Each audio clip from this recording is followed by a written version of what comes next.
Nah, kayak apa cara supaya sakaratul maut ini husnul khatimah? Karena bila ini kada husnul khatimah, kada bakal sampai ke surga. Kalaupun sampai ke bisa macam-macam yang dilalui, susah payah. Nah, jadi kita hitung sejak dini sanggup untuk sakaratul maut supaya husnul khatimah. Bagaimana Rasulullah Sallallahu Alaihi Wasallam mengajarkan kepada kita? Ujar Nabi kita, kematian itu sesuatu yang sangat sulit. Sakitnya mati itu komplit rohani dan jasmani. Nah, itu sakitnya mati. Nah, satu sakitnya sakit penyakit dulu. Malaikat mencabut nyawa dari urat-urat. Itu sakit luar biasa. Ujar Nabi kita mengatakan sakitnya luar biasa. Ini Nabi yang mengisahkan. Satu itu. Sakit yang kedua sakit hati. Apa sakit hati? Meninggalkan anak, meninggalkan laki, meninggalkan bini, meninggalkan kabun, bagi nambisi kabun, meninggalkan mobil, bakal bisa nambisi mobil, meninggalkan gedung, nambisi gedung. Sakitnya hati luar biasa. Kalau kita berisi gedung, gedung kita hilang sebuah, sakitlah hati, sakit. Mati pang, semuaan ditinggalkan. Bayangkan sakitnya hati orang hendak mati itu. Apalagi rumahku negananya, kenapa aku mati biniku kawin ke lain. Sakit bana hati ini kirakan itu. Mana sudah penyakit di awak, tambah sakit hati. Bakal meninggalkan orang-orang yang dicintai, meninggalkan hal-hal yang dicintai. Jadi sakitnya mati itu komplit sakitnya. Nah, disitulah Nabi kita memberikan doa supaya kita nyaman menghadapi mati itu. Banyak doa, tapi kada semua doa untuk itu. Nah, Rasulullah dalam sebuah riwayat menyebutkan beliau berdoa, Allahumma a'inni 'alal maut wa hawwinhu 'alayya. Ini doa dipakai Nabi. Allahumma a'inni 'alal maut, ya Allah tolonglah aku menghadapi kematian. Wa hawwinhu 'alayya, dan mudahkan itu mati atasku. Ini doa dibaca Nabi. Allahumma a'inni, ya Allah tolong aku 'alal maut menghadapi mati. Wa hawwinhu 'alayya, mudahkan mati itu atasku. Nah, kalau kita takutan menghadapi mati, baca doa nih. Kada takutan, kada baca, kada apa-apa. Mun asa takutan mati, baca doa nih. Allahumma a'inni 'alal maut wa hawwinhu 'alayya. Kada bisa bahasa Arab, bahasa Indonesia. Ya Allah, tolonglah aku menghadapi kematian dan mudahkan itu kematian atasku. Nah, itu doa. Yang kedua, menghadapi sakaratul maut itu, ujar Nabi kita, akhbarani Jibril, aku dikabarkan oleh Jibril, anna la ilaha illallah unsul muslim inda mautih, bahwa la ilaha illallah teman penghibur kita waktu kita mati. Jadi dua itu sekada-kadanya persiapan kita yang kita perhitungkan sejak sekarang untuk menghadapi sakaratul maut itu. Pertama doa, yang kedua perbanyak la ilaha illallah. Perbanyak la ilaha illallah. Supaya apa? Karena la ilaha illallah ini akan menjadi teman menghibur kita pada waktu sakaratul maut. Bini kada kau menghibur, laki kada kau menghibur, anak cucu kada kau menghibur lagi. Yang bisa menghibur kita waktu sakaratul maut hanya satu, la ilaha illallah. Nah, jadi kalau kita beramal la ilaha illallah berapa kali sehari, itu kan di waktu sakaratul maut dia akan muncul. menjadi penghibur kita, penentram hati kita menghadapi malaikat maut itu. Nah, jadi ini bekal yang mesti kita siapkan untuk menghadapi kematian. Yang kedua yang mesti kita hadapi, mesti kita jumpai, fitnatul qabri, fitnah kubur. Kubur itu fitnah, kubur itu ujian. Sempit, gelap gulita, banyak cacing, banyak ulat, ada ular, macam-macam. Belum lagi munkar nakir, belum lagi himpitan kubur. Nah, kalau kita kada persiapkan itu sejak sekarang, pasti kesusahan masuk kubur. Kenapa? Karena kita kada pernah membiasakan masuk kubur. Nah, kita kada pernah membayangkan kubur itu kayak apa. Tapi Nabi menyatakan bahwa kubur itu, ujar Nabi, tempat yang paling sulit. Kalau di situ kita kada punya persiapan, kada punya bekal yang khusus untuk kubur, kita kesusahan. Dihimpit kubur, datang malaikat munkar nakir yang luar biasa menakutkan munkar nakir. Nah, lalu apa Rasulullah mengajarkan kita untuk bekal khusus menghadapi fitnah kubur ini? Rasulullah menyatakan, man qara'a suratal muluk kulla lailah lam yadurruhul fattan. Siapa-siapa yang membaca surah muluk tabarak tiap-tiap malam, dia akan selamat dari fitnah kubur. Nah, baca surah tabarak kulla lailah, tiap-tiap malam baca itu, maka kubur kita akan luas, kubur akan terang, munkar nakir akan bisa kita jawab, himpitan kubur akan dicegah oleh surah muluk itu. Jadi orang-orang bahari mengamalkan tabarak itu persiapan untuk alam kubur, persiapan alam kubur. Yang mana surah-surah lain di Al-Quran fungsinya tidak demikian. Surah Waqiah bagus tapi kada untuk kubur. Surah Yasin bagus tapi kada untuk khusus kubur. Yang untuk kubur ini surah muluk. Tabarakalladzi biyadihil muluk. Itu tiap-tiap malam kita siapkan juga bekal itu. Nah, yang kedua, Nabi mengatakan, menganjurkan untuk menghadapi kubur itu doa berlindung dengan Allah. Allahumma inni a'udzubika min azabil qabri wa min azabin nar wa min fitnatil mahya wal mamat wa min fitnatil masihid dajjal. Doa di tasyahud akhir biasa. Nah, itu doa supaya kita selamat dari azab kubur. Karena kubur pasti kita lalui, pasti kita masuki. Kalau kada ada persiapan, kita akan susah. Kemudian yang ketiga yang kita akan hadapi, al-muqsu fil qabri.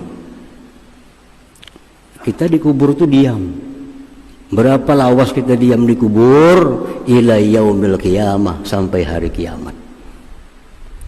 Bisa ribuan tahun kita di kubur. Nah, ribuan tahun di kubur, kalau kada ada bekal, kita bisa membayangkan. Jangankan 1000 tahun kita kada ada bekal, seminggu aja kita kada ada bekal. Nah, ini dalam kubur sekian tahun kita, apa sanggup kita? Itu mesti diihsa, mesti dihitung. Kalau kita beriman dengan nama Allah Al-Muhsi, sembahyang kada kawal lagi di kubur, puasa kada kawal lagi di kubur, amaliyah kita di kubur putus. Nah, Rasulullah mengajarkan, idza mata ibnu adam in qata amaluhu illa min salas. Jadi Nabi, bila mati manusia putus sudah amal, kada bisa berbuat apa-apa lagi. Kita dalam kubur membaca la ilaha illallah, kan jadi pahala lagi. Dalam kuburan baca salawat kan jadi pahala lagi. Karena bukan zamannya taklif. Di kubur itu bukan zamannya kita dibebani untuk sesuatu. Nah, jadi dalam kubur itu putus sudah amal, kada bisa apa-apa. Kecuali 3 hal. Nah, 3 hal yang kada putus terus mengalir ke dalam kubur. Walaupun kita sudah meninggal, terus datang dalam kubur. Sedekatin jariyah, sedekah jariyah. Nah, sedekah jariyah. Kita bisa dia sudah ada bewakaf samitir segi 4 tanah, 4 nukar orang bulah masjid. 4 samitir. Dibangun masjid.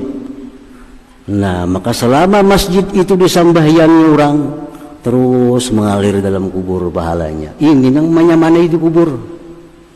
Ini yang menyamani di kubur. Amal lain sudah kada bisa. Ada tinggal sedekah jariyah, aw ilmin yuntafa'u bihi, atau ada ilmu yang kita ajarkan yang diamalkan orang. Imam Bukhari mengumpul hadis, mengarang kitab hadis. Imam Bukhari 1000 tahun lebih yang lalu dibaca orang kitab Bukhari sampai hari ini, sampai pahalanya mengalir lawan sidin. Terang kubur sidin, luas kubur. Kenapa? Setiap kali orang baca kitab Bukhari sampai pahala. Itu ilmu yang dimanfaatkan dengannya. Imam Ghazali mengarang kitab Ihya tahun 500-an Hijriah, para ribuan tahun sudah.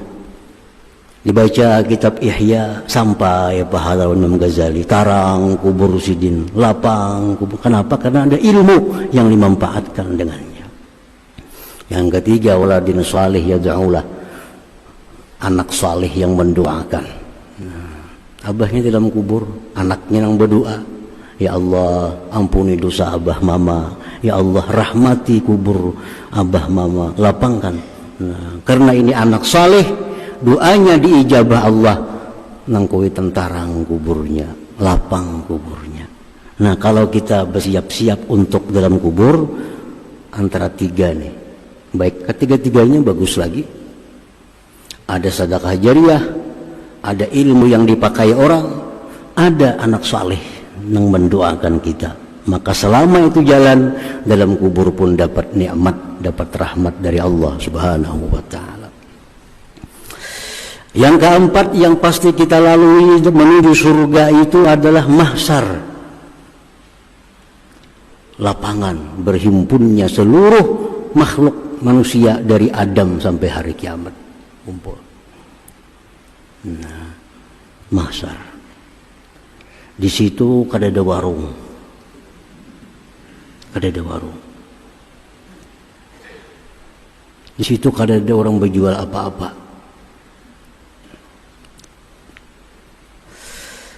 Kayak apa cara kita menghadapi di mahsyar itu?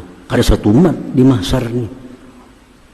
Ratusan bahkan mungkin bisa ribuan tahun di padang mahsyar. Kayak apa kita? Kita di sana itu sama jalan kita di sini. Berasa, melihat, mendengar. Cuma pindah tempat. Kita di dunia sakit, dikibit. Di padang mahsyar bang gak enak, sakit juga dikibit. Karena ada bedanya. Kalau belain lawan di sini kada. Kita di sini makan kanyang, di padang mahsyar bang makan kanyang juga. Kita di sini haus, padang mahsyar haus juga. Sama. Cuma tempatnya aja beda. Kitanya kita ini nih bang orangnya. Nah, kalaupun kita lain kita, kada kita orangnya. Coba kita lihat gambar kita. Nang umur 50 tahun, lihat gambar 10 tahun bahari. Iyalah kita nih toh.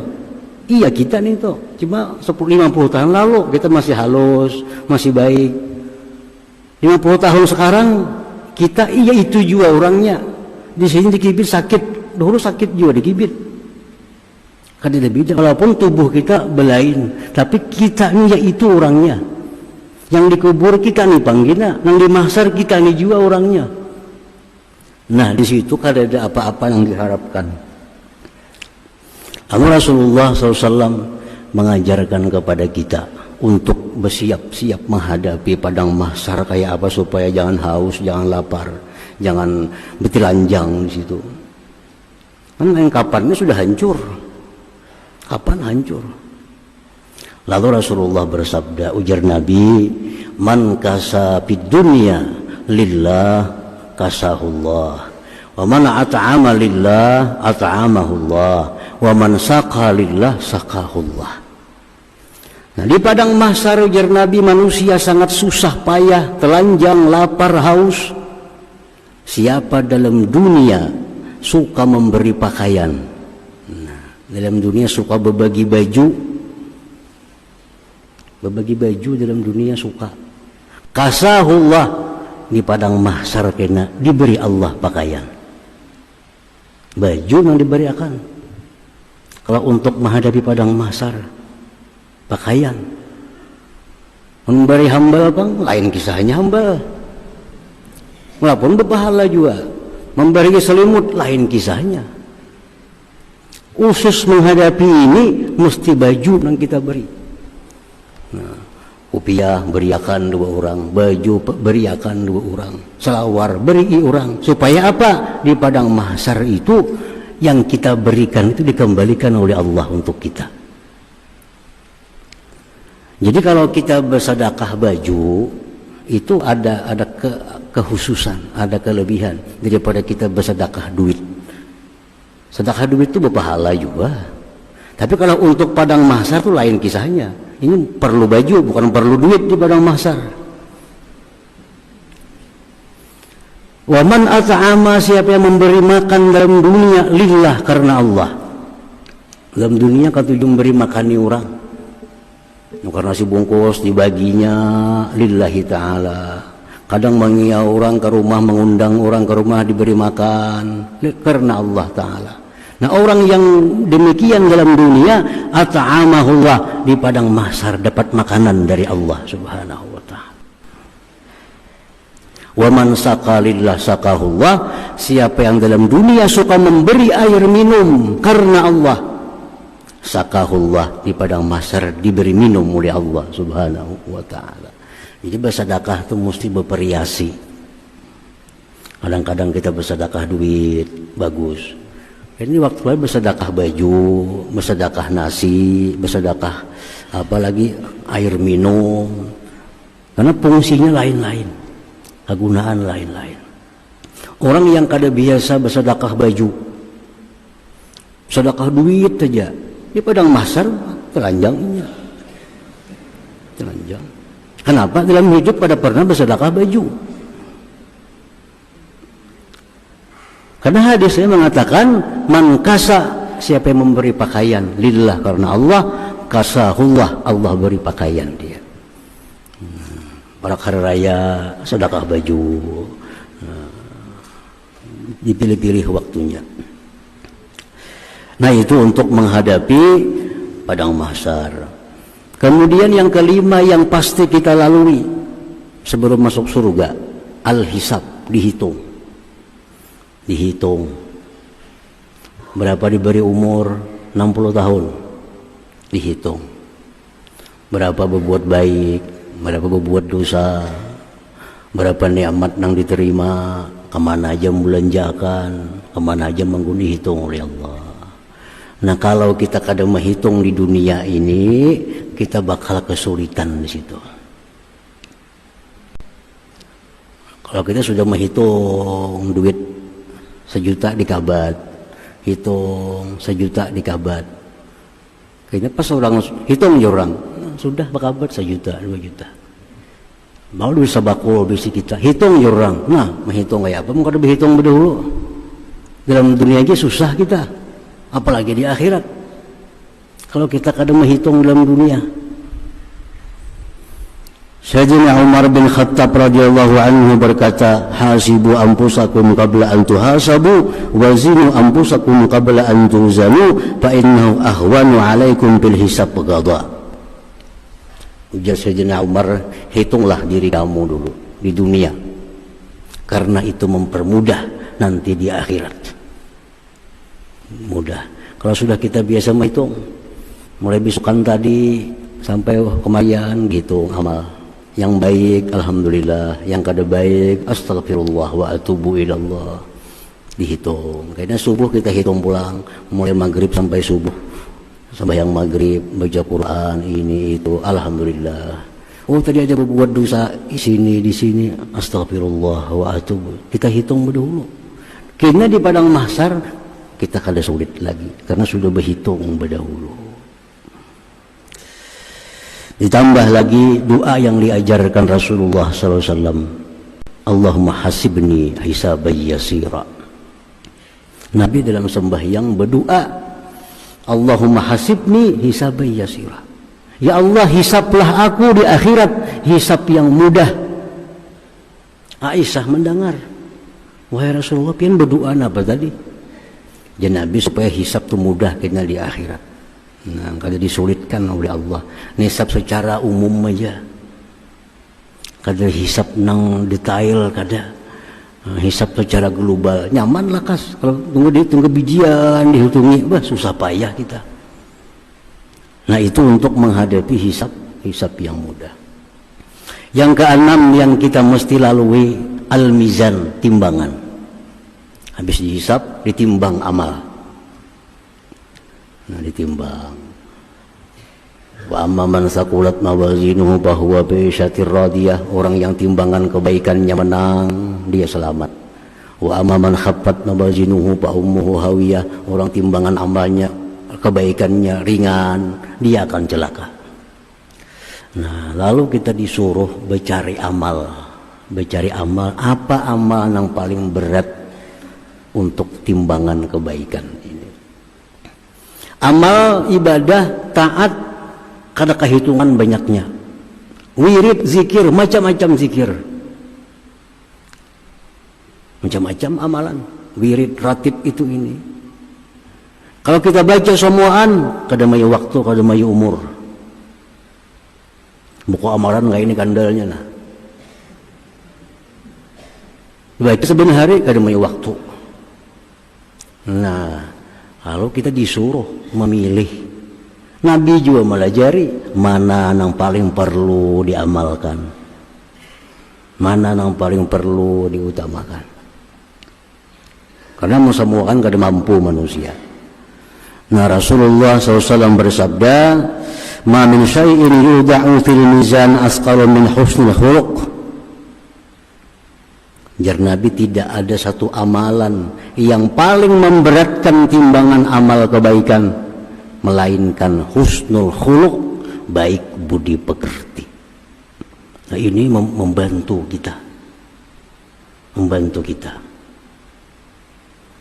Nah, Abu Hurairah bertanya kepada Rasulullah, wa ma husnul khuluq? Apa garang baik budi pekerti itu wahai Rasulullah? Ujar Nabi, tasilu man kata'ak. Engkau menghubungi orang yang selama ini memutuskan hubungan dengan engkau. Wa ta'fu amman zalamak. Engkau maafkan orang yang menzalim engkau.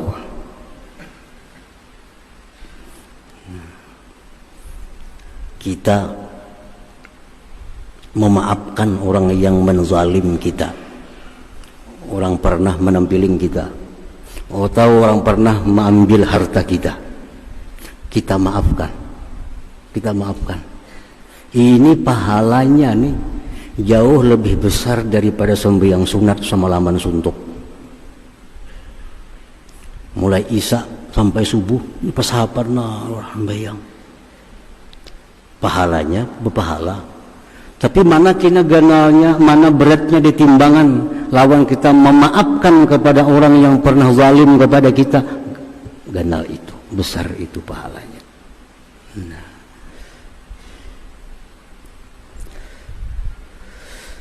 Wa tu'ti man haramak, dan memberi orang yang kada pernah memberi engkau. Itu ganal pahalanya, membantu untuk timbangan amal kebaikan. Inya ni mau tempe di warung ada zombie hari minum kita. Padahalnya orang sugih, taimbai makan di warung kada pernah membiarkan kita makan. Iya. Kalau kita masuk baik akhlak, orang ini seumur ini bayari aku makan nih, hari ininya aku bayariakan. Jam berapa makan? Bayari. Padahal ini kada pernah berbuat baik lawan kita. Nah tapi kita bayari makannya, itu namanya wa tu'ti man haramak. Nah pahalanya itu sembahyang 1000 rakaat masih tinggi sebungkus nasi dibayari orang yang kada pernah yang memberi kita makan itu. Nah ini memberatkan timbangan amal. Makanya amal itu ada martabat-martabatnya. Ada amal ini sekian pahalanya, ini tingkatannya, ya ini tak kurang, ini tak kurang. Jadi pilih-pilih, dicari-cari mana amal yang paling memberatkan timbangan kebaikan kita. Para muhibbin rahimakumullah, sesudah ditimbang amal terakhir, bila selamat di sini surga dah, sirat titian siratal mustaqim.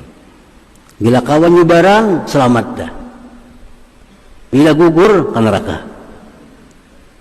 Nah, ini persiapan akhir.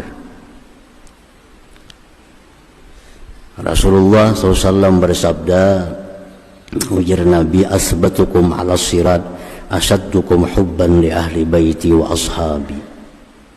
Orang yang paling selamat di titian itu orang yang sangat cinta kepada keluargaku dan sahabat-sahabatku.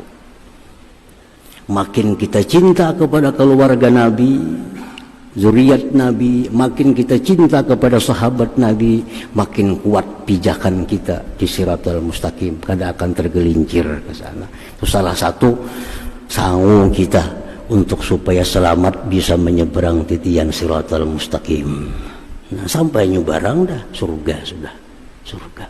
Nah, para muhibbin rahimakumullah, jadi kalau kita beriman kepada nama Allah Al-Muhsi, kita mesti menghitung bekal kita di akhirat sesuai dengan tahapan-tahapan kita tadi, sesuai dengan apa-apa yang diperlukan dalam tahapan-tahapan itu. Kalau kita bersedia dalam dunia dengan sesuai demikian tadi, kita akan mulus sampai ke dalam surga dan ridha Allah Subhanahu wa ta'ala. Nah, kemudian 59 al-mubdi'u hadratin Nabi sallallahu alaihi wasallam al-Fatihah. Iyyaka na'budu wa iyyaka nasta'in. Shiratal mustaqim. Shiratal ladzina an'amta 'alaihim.